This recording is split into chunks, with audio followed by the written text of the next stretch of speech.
दोस्तों नमस्कार। दोस्तों आज जो केस मैं आपसे शेयर करने वाला हूँ ये अपनी तरह का सबसे अजीब केस है। इसमें जो मरने वाला था उसकी आत्मा ने खुद पुलिस की हेल्प की अपने कातिल को पकड़वाने में। दोस्तों ये केस है बेंगलोर का। बेंगलोर में एक नए पुलिस स्टेशन का इनॉग्रेशन होना था। आज उसकी बिल्डिंग का रिबन काटने के लिए बड़े ऑफिसर को आना था जो आईजी वगैरह होते हैं। तो सब जो इस पुलिस स्टेशन का स्टाफ था वो सब लगे हुए थे तैयारियों में, सब साफ़ सफाई करने में और फूल वगैरह लगाने में। भाई इनके ऑफिसर आएंगे और आज के दिन ही यहाँ पे यहाँ जो स्टाफ जिनकी ड्यूटी लगी थी उनके पिछले कामों के लिए उनको अप्रिसिएशन लेटर भी दी जानी थी। जो होता है ना भाई, उनको प्रोत्साहित करने के लिए पुलिस जो है वो अपने स्टाफ को समय समय पर ऐसी लेटर भी देती रहती है जिससे कि उनका हौसला बढ़े और वो और ज़्यादा लगन से अपना काम करे। तो इसी दौरान पुलिस को एक सुबह में ही फ़ोन आता है कि एक लाश यहाँ पे अगारा लेक है, अगारा लेक के पास एक लावारिस लाश पड़ी है। तो जो इसके इंस्पेक्टर थे पुलिस स्टेशन के वो कहते हैं भाई देखो ये हमारे पुलिस स्टेशन का पहला केस है, इसलिए कोई लापरवाही ना बरतो। ऐसा ना हो कि कल मीडिया में हमारी इनॉग्रेशन की कम खबर हो और लापरवाही की ज़्यादा हो। तो इसलिए वो 2 सिपाहियों को मौका वारदात पे भेज देते हैं। तो 2 पुलिस वाले वहाँ जाके देखते हैं अगारा लेक के पास। उन्हें सच्चाई में एक लाश मिलती है। लाश का बेरहमी से गला काटा गया था और वहीं पास में फिर वो कोई एविडेंस देखते हैं भाई हथियार वगैरह कुछ मिल जाए जिससे कातिल को पकड़ा जा सके। तो ऐसी तो कोई चीज़ पुलिस को नहीं मिलती, लेकिन थोड़ा दूरी पे उन्हें एक लावारिस हालात में एक कार दिखाई पड़ती है। तो ये पुलिस वाले उस कार के पास जाके देखते हैं, फिएट गाड़ी थी ये, और इस फिएट का जो दरवाज़ा था वो पहले से खुला पड़ा था। पुलिस अंदर झाँक के देखती है तो उन्हें सीट्स पर कुछ खून के धब्बे भी दिखाई देते हैं, खून की बूंदें भी दिखाई देती हैं। तो पुलिस को ये समझते देर नहीं लगती भाई इस कार का और मरने वाले का कोई ना कोई आपस में रिलेशन है, कोई ना कोई संबंध है इनका। तो पुलिस लाश को जो है वो पोस्टमार्टम के लिए नज़दीक की हॉस्पिटल में भिजवा देती है और जो कार थी उसको पुलिस स्टेशन लेके आ जाती है। अब मरने वाले की शिनाख्त करने के लिए उसकी जेब वगैरह को देखा जाता है, भाई कोई डॉक्यूमेंट मिल जाए ताकि पता चल सके ये मरने वाला कौन है और इसकी फैमिली को इन्फॉर्म कर सकें। लेकिन पुलिस को उसकी बॉडी से कोई भी ऐसा डॉक्यूमेंट या कोई ऐसा चिन्ह नहीं मिलता जिससे कि ये पता चल सके ये किसकी लाश है। फिर पुलिस उस कार का रजिस्ट्रेशन निकलवाती है ताकि उससे पता चल सके भाई इनका एड्रेस क्या है या फिर इस कार का और इसका क्या रिलेशन है। इसके लिए उसकी रजिस्ट्रेशन की डिटेल निकलवाती है। तो रजिस्ट्रेशन से पुलिस को कोरामंगला नामक एक वहाँ पे जगह है, कोई कॉलोनी है, वहाँ के व्यक्ति के नाम ये गाड़ी है ये पता चलता है। तो पुलिस उसके एड्रेस पे पुलिस को भेजती है 2 सिपाहियों को। तो वो वहाँ जाके उससे बात करते हैं। वो कहते हैं भाई, बताता है भाई मैंने तो गाड़ी 6 महीने पहले बेच दी है। तो वो पूछते हैं किसको बेची है, तो वो बताता है भाई ऐसे जानकी नाम की कोई महिला है उसको मैंने बेची है और ये डॉक्यूमेंट है। क्योंकि गाड़ी जब खरीदी बेची जाती है सेकेंड हैंड गाड़ी तो काफ़ी उसमें फॉर्मेलिटीज़ होती है, काफ़ी डॉक्यूमेंट का जो कागजी काम होता है। तो उसके पास जो डॉक्यूमेंट्स थे बेचने के वो पुलिस को दिखा देता है और पुलिस को भरोसा हो जाता है भाई यहाँ एट प्रेजेंट इसका गाड़ी से कोई रिलेशन नहीं है। तो उस जानकी का फिर पता पूछती है भाई उसका कोई एड्रेस हो आपके पास। तो वो डॉक्यूमेंट्स वगैरह देखता है, उसमें जो उसे जानकी का एड्रेस और मोबाइल नंबर मिलता है वो पुलिस को दे देता है। अब पुलिस स्टेशन आके अपने ऑफिसर इंस्पेक्टर के सारी बातें बता देती है। उस पुलिस स्टेशन का जो इनॉग्रेशन वगैरह होना था वो सारे काम निमट गए थे। तो फिर वो पुलिस वाले जानकी के एड्रेस पे जाते हैं। वहाँ जाके उसका घर तो बंद मिलता है जानकी का। तो उसके पड़ोसियों को वो मरने वाले की फ़ोटो दिखाते हैं और पूछते हैं भाई ये इसको आप जानते हैं, ये आपने देखा है कभी? तो जो पड़ोसी है वो उसको पहचान लेते हैं। वो बताते हैं भाई ये जानकी का हस्बैंड अमृत राय है। तो अब पुलिस को मरने वाले का नाम पता चल चुका था और उसका एड्रेस पुलिस वहीं पे खड़ी थी। तो ये सिपाही अब जाके वहाँ पे अपने पुलिस स्टेशन जाके अपने सीनियर को बताते हैं भाई ऐसे ऐसे मरने वाले का नाम ये है, उसका एड्रेस ये है, हम उसके वहाँ पे गए थे और वहाँ पे हमें उसका घर बंद मिला और उसकी वाइफ वहाँ पे हमें मिली नहीं, जानकी हमें मिली नहीं, घर बंद था।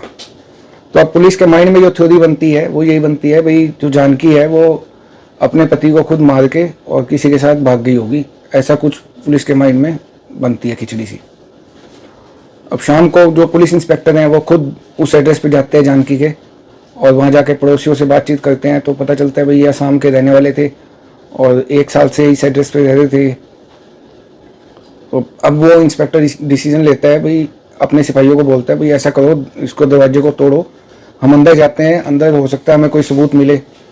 तो वो सिपाही जो है जैसे ही दरवाजे को तोड़ने के लिए आगे बढ़ते हैं, उसे धक्का देते हैं, तो दरवाज़ा अपने आप ही खुल जाता है, क्योंकि उसे लॉक नहीं किया गया था, ना ही अंदर से ना बाहर से, तो सिर्फ ढका गया था उसको। तो अब पुलिस अंदर जाती है, अंदर जाके अंदर का मंजर देख के पुलिस के पैरों के नीचे की ज़मीन खिसक जाती है। वहाँ पे एक लाश और पड़ी है और वो किसी महिला की लाश है। तो समझ जाती है पुलिस, भाई हो सकता है ये जानकी की हो। फिर वो पड़ोसियों को बुलाते हैं, पड़ोसी पहचान लेते हैं भाई हाँ ये मरने वाली जो है ये जानकी है। अब पुलिस वहाँ से उसका मोबाइल लेती है अपने साथ, उस बॉडी को हॉस्पिटल भिजवा देती है मर्चरी में। तो उसके मोबाइल से पुलिस को उसके भाई का नंबर मिलता है जो असम दार्जिलिंग में रहता है। तो पुलिस उसे फ़ोन करके बताती है भाई ऐसे ऐसे यहाँ पे ये हादसा हो गया है और तुम जल्दी से जितना जल्दी हो सके बेंगलोर पहुँचो। तो उसका भाई वहाँ से चलता है, वो बेंगलोर पहुँचता है जब, तो पुलिस उसको बताती है सारा भाई क्या क्या हुआ, और जो भी सामान पुलिस को मिला था लाश के पास से तो वो इसे दिखाती है। तो ये वो सब देखता है, पहचान लेता है भाई हाँ ये सब मेरे जीजा का और मेरी दीदी का ही है।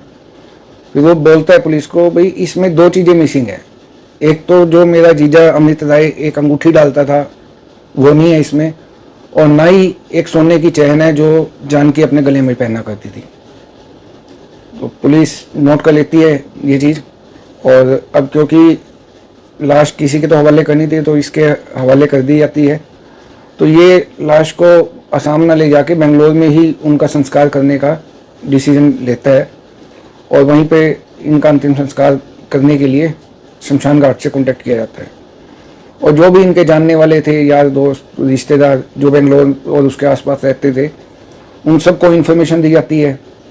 तो सब पहुँचते हैं, पुलिस भी इनके अंतिम संस्कार पे पहुँचती है ताकि हो सकता है यहाँ हमें कोई क्लू मिल जाए कातिल का, क्योंकि जो कातिल था इस केस में वो कहीं ना कहीं पुलिस को डाउट था भाई परिवार का जानने वाला ही था, क्योंकि ना तो घर में कोई फोर्सफुली ऐसी एंट्री की गई थी, हालांकि लूट तो की गई थी घर से, और जो गाड़ी में वहाँ पे अगारा लेक पे जाके उसको मारा था, हो सकता है वहाँ भी वो अपने किसी जानने वाले के साथ ही गया हो।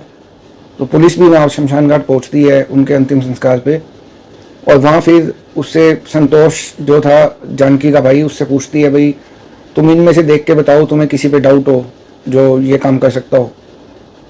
तो संतोष जो है सबको ध्यान से देखता है और फिर पुलिस को बताता है भाई इनमें एक व्यक्ति है जो जानकी का मुंह बोला भाई था। वैसे तो उसके काफ़ी अच्छे रिलेशन थे फैमिली के साथ, और वो अंतिम संस्कार में नहीं आया, बाकी सब लोग पहुँचे हैं, तो ये मुझे थोड़ा खतरा है। तो पुलिस उसकी डिटेल लेती है, उसका मोबाइल नंबर वगैरह लेती है और उसको फिर ट्रेसिंग पे लगाती है। उसका मोबाइल नंबर स्विच ऑफ मिलता है। अब पुलिस की जो रडार पे था वो सबसे ऊपर वही था, प्रदीप। तो पुलिस अब उसके जो जानने वाले थे जिनके साथ वो ज़्यादा टाइम बिताया करता था, उसके यार दोस्त, उसकी कॉल डिटेल में से उनके नंबर निकालती है, उनकी लोकेशन ट्रेस करती है। तो उसके 3 खास दोस्त थे जिनके साथ वो सबसे ज़्यादा रहता था, बातें करता था। तो पुलिस उनको उठा लाती है पुलिस स्टेशन में। और अब पुलिस की जो तरीका होता है पुलिस का जांच करने का और कुछ उगलवाने का, वो सभी तरीके इनके ऊपर अपनाती है। पहले तो वो मना करते हैं भाई हम नहीं जानते, ना तो प्रदीप के बारे में जानते कि इस समय वो कहाँ पे है, और ना ही ये जानते कि ये कत्ल किसने किया है, और हमारा इससे कोई लेना देना नहीं है।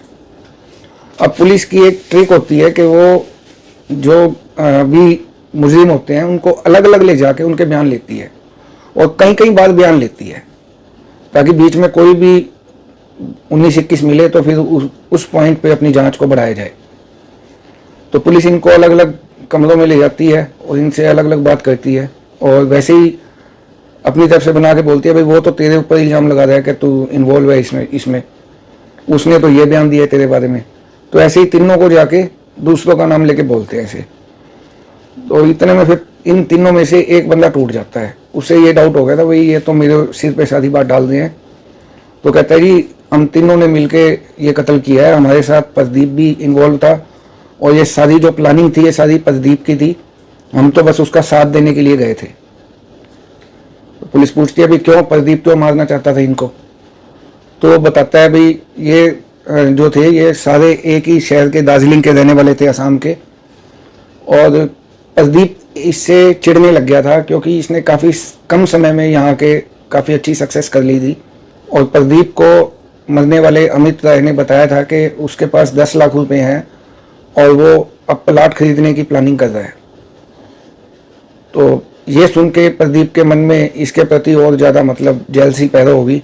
तो ये जो कहानी बताते हैं पुलिस को, ये बताते हैं जो प्रदीप था वो इन्हीं के शहर का रहने वाला था और वो इनकी तरक्की से चिढ़ता था।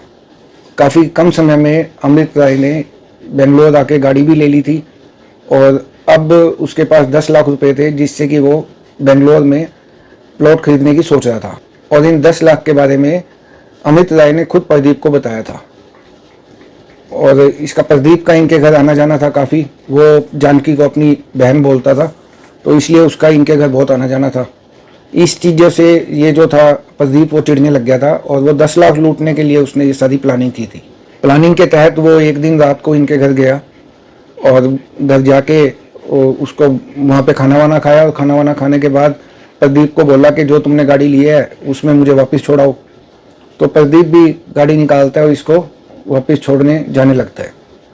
रास्ते में पहले से जो इसने फील्डिंग लगा रखी थी अपने इन 3 दोस्तों को, अगारा लेक के पास वो गाड़ी रुकवाता है और शुशु करने के बहाने, और फिर गाड़ी से उतर के शुशु करने चला जाता है। पीछे से ये 3 दोस्त आके उसे दबोच लेते हैं और फिर ये चारों मिलके गाड़ी के अंदर ही उसकी हत्या कर देते हैं, उसका गला काट देते हैं। और गला काटने के बाद उसकी लाश को वहीं बाहर निकाल के सड़क के किनारे फेंक देते हैं। और उसकी जो जेब में जो भी डॉक्यूमेंट्स थे, जो भी पैसे थे, जो उसके पास मोबाइल था, सोने की अंगूठी थी, वो सब कुछ निकाल लेते हैं भाई ताकि इसकी शिनाख्त ना हो पाए। अब क्योंकि 10 लाख रुपए तो इन्हें मिले नहीं थे, मकसद तो इनका पूरा हुआ नहीं था। तो अब प्रदीप कहता है भाई पैसे तो जरूर इसके घर पे पड़े होंगे, अब हमें जानकी को भी रास्ते से हटाना पड़ेगा और पैसे के लिए अब चलते हैं उनके घर पे, जानकी के। तो एक जानकी के घर पे पहुंचते हैं। वहाँ पहुँच के वो जानकी को बताते हैं भाई रास्ते में हमें पुलिस ने पकड़ लिया था और वो उसका लाइसेंस मांग रहे हैं, तो तुम उसका लाइसेंस दे दो ताकि हम उसे और गाड़ी को छुड़वा सकें। तो जानकी जो है इनसे बात करके घर के अंदर दूसरे कमरे में जाके उसका लाइसेंस ढूंढती है। इतने में ये पीछे से जाते हैं और उसे दबोच लेते हैं। जानकी इतनी भी कमज़ोर नहीं थी, वो कुछ देर तो इनका मुकाबला करती है। आखिरकार ये 4 लोग थे तो फाइनली वो इसे दबोच के उसका भी गला काट देते हैं और वहाँ पे सारा खून खून फैल जाता है। तो जो भी फिर ये घर की तलाशी लेते हैं, जो इन्हें कैश और ज्वेलरी मिलती है, जो भी थोड़ा बहुत वहाँ से मिलता है, वो सब लेके वहाँ से भाग जाते हैं और दरवाजे को ढक जाते हैं। भाग जाके फिर ये जो भी इनका लूट का सामान था उसे आपस में बांटते हैं। तो ये 3 तो बेंगलोर में ही रहते हैं और प्रदीप जो था वो डर के मारे चेन्नई भाग जाता है। और चेन्नई में वो एक गेस्ट हाउस में रुका हुआ था। उसकी प्लानिंग थी कि चेन्नई से सीधा दार्जिलिंग जाए, वहाँ की ट्रेन पकड़े और बेंगलोर न जाए। तो इसके लिए वो अपनी ट्रेन की टिकट भी बुक करवाता है। तो अब रात को वो गेस्ट हाउस में सो रहा होता है, उसे सपने में जानकी आती है और जानकी उससे पूछती है भाई मुझे इस सवाल का जवाब दे, तूने मुझे मारा क्यों? तू तो मुझे बहन बोलता था, तूने मुझे मारा क्यों? और इसकी रात को नींद खुल जाती है जैसे ये सपना आता है। ये सोचता है मेरा बहम होगा, ऐसा तो कुछ नहीं होता, मरे हुए लोग तो कभी वापस नहीं आते। तो अगली रात फिर इसको ऐसे ही सपना आता है। ये सो नहीं पाता, सारी रात ऐसे जाग के नहीं बिताता है। और उसके बाद ऐसा हो जाता है कि इसको पहले तो रात को दिखाई देती थी जानकी, अब जानकी इसे हर समय दिन में भी दिखाई देने लगी और बार बार इससे वही प्रश्न पूछती कि तूने मुझे क्यों मारा है, मुझे इस बात का जवाब दे। तो ये काफ़ी तंग हो गया था ये, क्योंकि असम साइड के रहने वाले थे और उस साइड जो है जादू टोना, भूत प्रेत, आत्मा, ये चीज़ें थोड़ा ज़्यादा ही चलती हैं। तो ये यकीन भी इसलिए इन चीज़ों पर ज़्यादा करता था। अब ये मान चुका था भाई उसकी आत्मा मेरे पीछे पड़ गई है, वो मुझे अब जिंदा नहीं छोड़ेगी। तो वो अपने आप को ख़त्म करने के लिए ट्रेन के आगे कूद जाता है वहीं चेन्नई में। तो इसको ट्रेन के आगे कूदते समय कुछ लोग देख लेते हैं, वो इसे बचा लेते हैं। तो फिर ये वापस आता है अपने गेस्ट हाउस पे। अब ये डिसीजन लेता है भाई मैं जहाँ पे जानकी का अंतिम संस्कार किया होगा वहाँ जाता हूँ और जानकी से माफ़ी मांग लूँगा और अपने आप को पुलिस के हवाले कर दूँगा। तो ये ऐसी प्लानिंग कर लेता है। उधर पुलिस इसकी तलाश में लगी हुई थी और अचानक एक दिन उसका जो अमित राय का जो मोबाइल नंबर था वो एक्टिवेट होता है। पुलिस उसकी लोकेशन निकलवाती है। तो लोकेशन जो उसकी निकल के आती है वो मूविंग थी, मतलब वो जो गाड़ी थी, वो जो लोकेशन थी बार बार चेंज हो रही थी। वो बेंगलोर की साइड ही आ रहा था वो व्यक्ति जिसके पास वो नंबर था।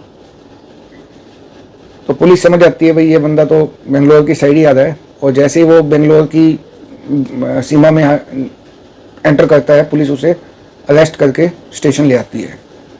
अब उससे पूछताछ होती है भाई तुझे ये नंबर कहाँ से मिला, तेरा तू बता तूने इनको क्यों मारा। वो कहता है जी मैंने किसी को नहीं मारा, मुझे तो ये टूटा फूटा मोबाइल मिला था जिसमें से मैंने सिम निकाला, उसे अपने मोबाइल में डाल के देखा तो मुझे पता चला भाई इसमें तो अभी कुछ टॉक टाइम बचा हुआ है। तो मेरा तो सिर्फ इतना था कि मैं इसका टॉक टाइम यूज़ करके इसको फेंक देता। मेरा ना मैं इनको जानता हूँ मरने वालों को, ना ही मेरा इनके कत्ल से कोई संबंध है। पुलिस भी अपने लेवल पे वेरीफाई करती है तो इसका कोई भी लिंक उनसे नहीं मिलता और जो ये बोल रहा था पुलिस को सब सच ही लगता है। तो पुलिस इसको छोड़ देती है। उधर जो प्रदीप छुपा हुआ था चेन्नई में, अब उसके पास पैसे ख़त्म हो गए थे। तो वो बेंगलोर में अपने एक दोस्त को फ़ोन कर लगाता है और उससे मदद मांगता है कि मुझे कुछ पैसे भिजवा दे। तो पुलिस जो थी वो उस दोस्त को पहले से ट्रेस कर दी थी, पहले से उसको फॉलो कर दी थी और उसको बोला हुआ था पुलिस ने भाई जैसे ही वो तुझे उसके बारे में पता चले या वो तुझसे कांटेक्ट करे तो तू उसे ये नहीं बताएगा कि पुलिस उसके पीछे पड़ी हुई है और सबसे पहले हमें आके बताएगा। तो वो ऐसा ही करता है, वो जाके पुलिस स्टेशन में सारी जानकारी दे देता है भी ऐसे ऐसे इस नंबर से मुझे फ़ोन आया था और वो मुझसे पैसे की मदद मांग रहा था। पुलिस उसको बोलती है भाई तू ऐसा कर कुछ पैसे उसे भिजवा दे और अब पुलिस उस नंबर को ट्रेसिंग पे लगा देती है। तो वो वहाँ से चेन्नई से निकलता है, बेंगलोर की ट्रेन पकड़ता है और पुलिस को भी उसकी जो लोकेशन मिलती है वो उसी ट्रेन की मिलती है भाई ये बेंगलोर की साइड ही आ रहा है। लेकिन पुलिस उसके बेंगलोर पहुँचने का वेट नहीं करती, उसे रास्ते से ही उठवा लेती है और उसे अरेस्ट करके पुलिस स्टेशन ले आती है। तो वो पुलिस को बोलता है कि मैं तो खुद आपके पास सरेंडर करने के लिए आ रहा था। वो पुलिस पूछती है क्यों, ऐसा क्यों कर रहा था तू। वो बताता है भाई जानकी जो है वो मेरे सपनों में आ रही है, मुझे बार बार दिखाई दे रही है और मुझे बहुत परेशान कर दिया उसकी जो आत्मा है। तो मैं उससे माफ़ी मांग के अपने आप को पुलिस के हवाले करना चाहता था ताकि मैं पश्चाताप कर सकूं। तो दोस्तों ये थी आज की कहानी जिसमें मरने वाले की आत्मा ने कातिल को खुद इतना मजबूर कर दिया कि उसे पुलिस में जाके सरेंडर करना पड़ा। दोस्तों आपको ये कहानी कैसी लगी आप कमेंट में लिख के अपनी राय ज़रूर बताइएगा। जल्द मिलेंगे नेक्स्ट कहानी में, तब तक धन्यवाद।